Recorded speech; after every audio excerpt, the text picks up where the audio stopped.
A paz de Deus, gloriosa, sempre no precioso nome do Senhor Jesus. Então veja, vamos atentar, prestar bastante atenção naquilo que o Senhor deu para o servo de Deus, apóstolo Pedro, registrar nas Escrituras. Diz assim, na segunda carta de Pedro, capítulo 1, versículo 19, diz assim: E temos muito firme a palavra dos profetas, a qual fazeis em estar atentos. Olha, presta atenção, olha o que o apóstolo Pedro está dizendo, hein? A qual bem fazeis em estar atentos. Porque a profecia, é como a uma luz que alumia em lugar escuro.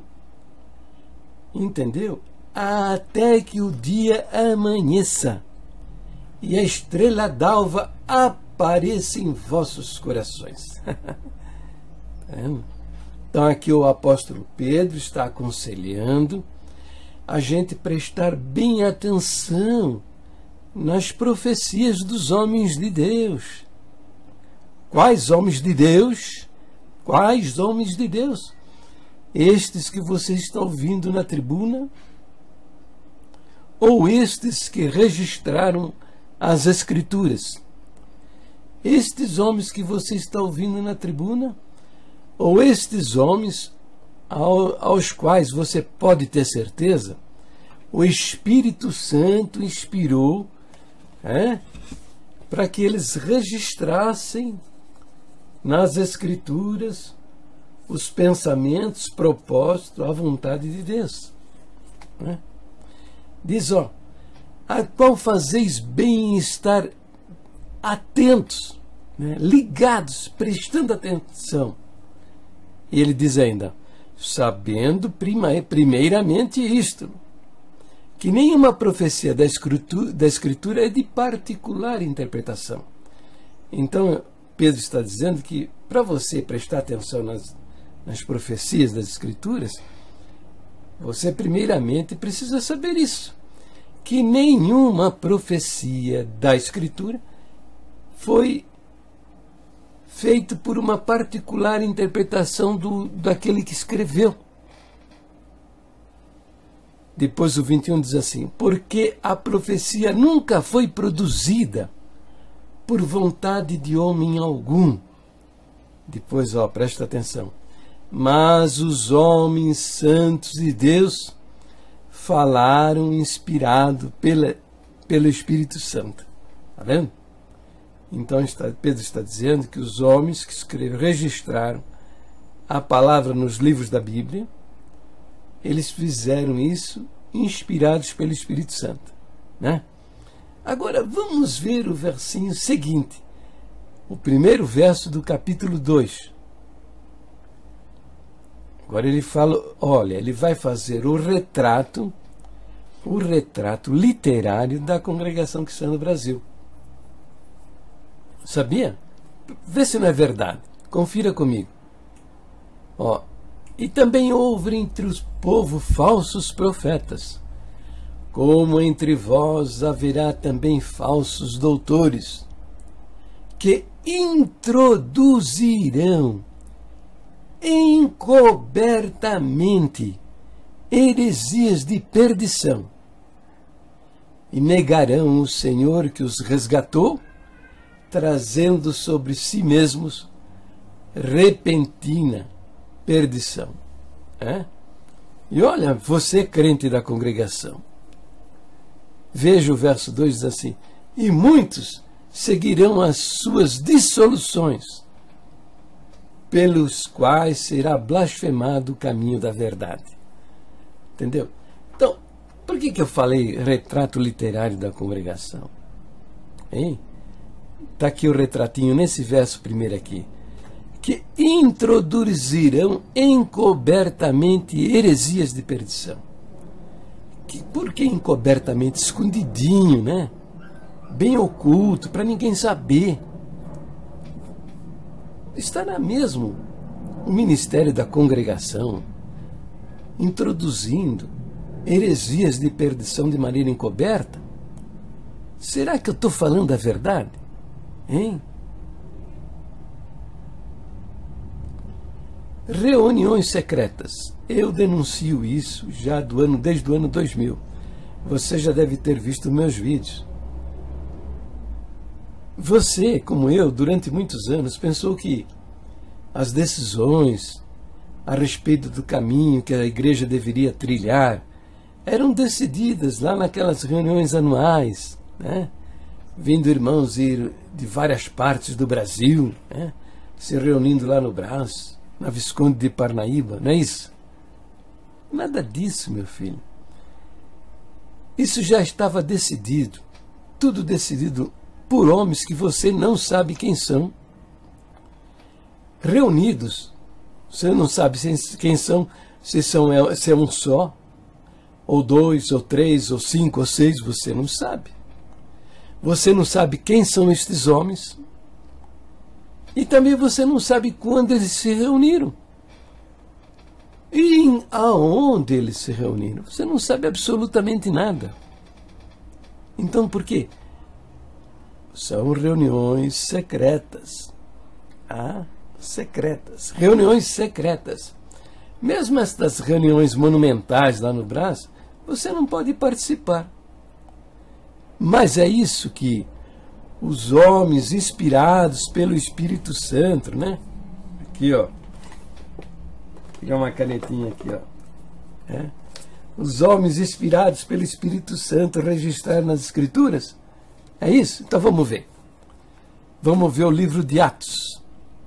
Vamos lá dar uma olhada no livro de Atos. Estou pegando aqui, ó. Atos. Capítulo 15. Então veja aí. Então houve, ó, o verso 2 diz assim, que houve uma discussão em contenda a respeito da circuncisão. Então Paulo e Barnabé, junto com os apóstolos, os anciãos daquela região onde eles se encontravam, e mais a irmandade que quis ver, assistir, participar, foram todos a Jerusalém. Entendeu? O verso 16 diz assim: congregaram-se, pois, os apóstolos e os anciãos para considerar este assunto. Entendeu? Mas reuniu-se os apóstolos e anciãos para decidir a respeito dessa questão, mas toda a irmandade estava presente. Eles não decidiram nada, os irmãos não decidiram nada, mas eles viram e ouviram tudo o que foi dito, por pessoas que eram nomeadas e conhecidas. Todos sabiam quem eram estas pessoas.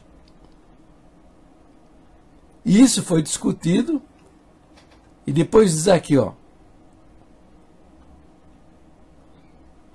Aqui diz assim, ó.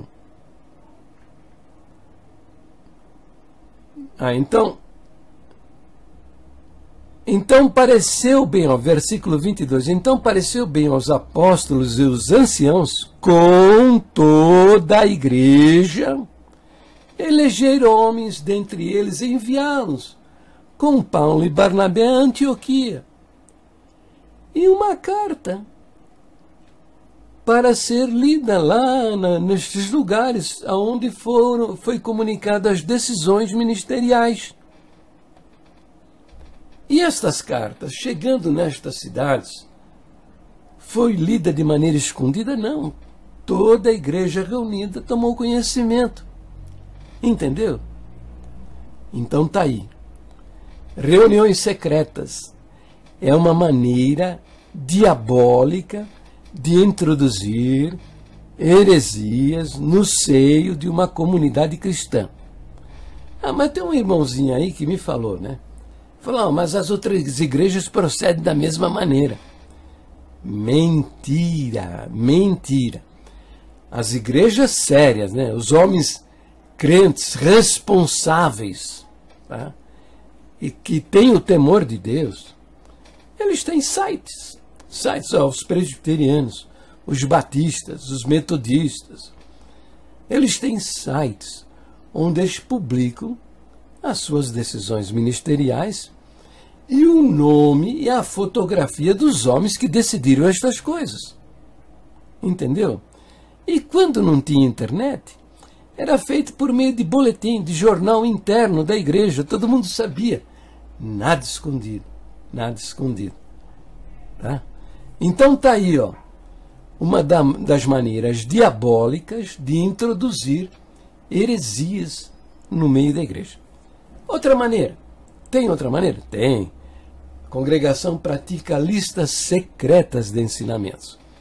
Olha, você talvez, a maioria do que estão vendo este vídeo não sabem disso. Imagina, lista secreta, que é isso? Eu descobri isso no ano 2000, viu? Aí eu entendi tudo, tá? Que eles praticavam listas secretas de ensinamentos. Você, depois das assembleias anuais, você ouve na congregação a leitura de uma lista. Mas esta lista, tá, é para consumo geral.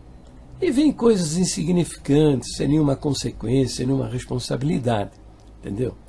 Mas existe uma segunda lista que é destinada a todos os anciãos, mas os cooperadores também não podem ler. Hoje você está vendo essas listas aí. Alguns sites aí de irmãos da CCB publicam estas listas. Tá? Mas eu quebrei isso no ano 2000, porque isto é secreto, tá? Tem o caráter secreto. Tá? Os irmãos que entenderam que isto é uma imoralidade resolveram publicar. Hoje você tem facilidade, você pode ler as decisões ministeriais das últimas assembleias. Nós temos desde o ano de 1960 colecionadas. Tá?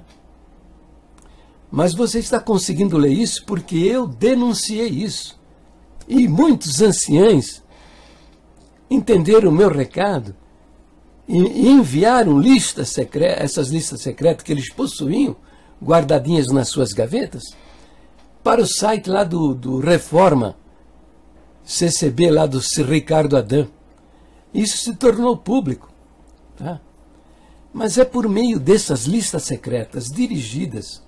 Bom, peraí, você duvida que isso tinha mesmo um caráter secreto? Veja, vou mostrar a lista secreta de Portugal. Tá? Apareceu na lista de Portugal. Tá aí, ó.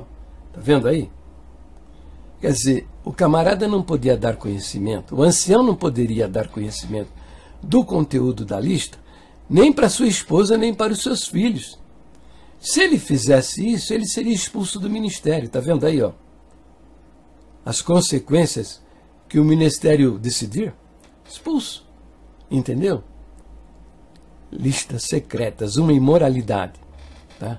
Esse é a segunda ferramenta de Satanás para introduzir as heresias de perdição. Entendeu? Viu?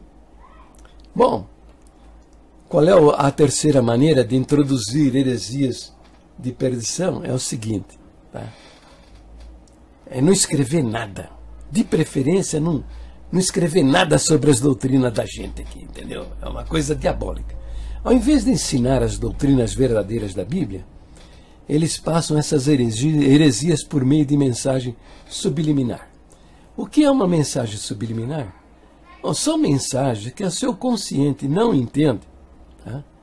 Mas grava no seu subconsciente. Desta maneira, eles colocaram a Irmandade inteirinha, tá? Crentes de asneiras, bobagens, usos e costumes, tá? Sem nenhuma fundamentação dentro das Escrituras Sagradas. Muitas dessas crenças aí que se estão generalizadas no coração e na mente de toda a Irmandade são doutrinas heréticas, contrárias ao ensino da Bíblia, que eu denuncio, estou denunciando isso o tempo todo. Entendeu? Tudo isso feito por meio de linguagem subliminar. O sujeito abre a Bíblia, lê um versinho lá, que normalmente até você sabe que verso ele vai ler. ele vai pregar em cima desses versos aí alguma coisa, tá? E no meio dessas pregações, vai mensagens subliminares, ensinos que não têm fundamentação dentro das Escrituras. Entendeu? Com isso as consequências disso foram: primeiro, a Irmandade não crê na Bíblia como a infalível palavra de Deus. Tá? A Bíblia não tem valor nenhum para a Irmandade, porque estão todos de cabeça feita. A nossa doutrina diz que a Bíblia é a nossa única e perfeita guia de fé e conduta. A nossa única e perfeita guia de fé e prática. Quer dizer, o que a Bíblia diz, nós devemos acreditar. O que a Bíblia diz é o que nós devemos fazer. Mas a Irmandade não faz absolutamente nada do que a Bíblia ensina. Estão fazendo e praticando e acreditando em coisas contrárias ao ensino da palavra de Deus. Porque estes homens, ao longo desde 1950, vêm pregando que a palavra de Deus está na boca deles e que a Bíblia é apenas um livro de referência, um livro cheio de erros, confuso, entendeu? Então a Irmandade não sabe absolutamente nada do que a Bíblia ensina, mas sabe o que foi que o comedor de angu falou na tribuna. E guarda a palavra do comedor de angu lá da tribuna, comedor de feijão lá da tribuna, e não guarda no coração o ensino da palavra de Deus.